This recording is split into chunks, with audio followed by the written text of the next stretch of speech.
কি খবর শালিরা, কেমন আছো? বাবা, পরে দেখি লজ্জা শরম কিছুই নাই। বউ নিতে আসছেন, একটা মুখে রুমাল দিয়ে আসবেন না? বিয়ের পিনিকে লজ্জা শরমের মাথা কি আসছেন নাকি দুলা ভাই? আরে বিয়েন সাহেব, লজ্জা হচ্ছে মেয়েদের ভূষণ। আমরা তো ছেলে, আর আমরা কি দেখতে শুনতে খারাপ নাকি যে মুখে রুমাল দিয়ে রাখবো? আমরা তো এখানে বউ নিতে আসছি, চুরি করতে তো আর আসিনি যে মুখ ঢেকে আসবো। এই তাড়াতাড়ি গেটটা ছাড়েন, ভিতরে যেতে দেন। এত সহজে তো আসতে পারবেন না, আগে গেটের ভাড়াটা দেন। আমি তো জানি শালিদের টাকার প্রতি একটু লোভ আছে। কত টাকা চাও বলো? 50,000। দুলা ভাই, 50,000-এর নাম শুনে কি হার্ট অ্যাটাক করে ফেললেন নাকি? এত সুন্দর শাড়ি থাকতে 50,000 কেন? 50 লাখ টাকা দিতে রাজি আছি, কি বলিস? তো শালিরা কি জানে না টাকা নিতে হলে যে মিষ্টি মুখ করাতে হয়, নাকি মিষ্টি মুখ করার অ্যাবিলিটি নেই?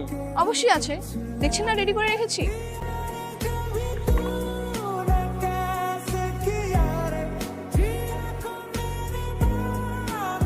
এই নেন, টিস্যুতে মুখটা মুছে নেন।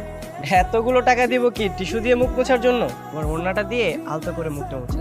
আরে দে দে, হাজার হইলে আমাদের দুলাভাই তো।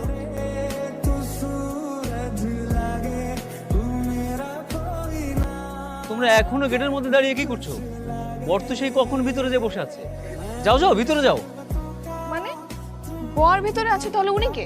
আরে ও তো বরের ছোট ভাই। যাও যাও বাবাজি, ভিতরে যাও, যাও যাও। এত বড় ধোকা! এই ধরতে বাটপারদের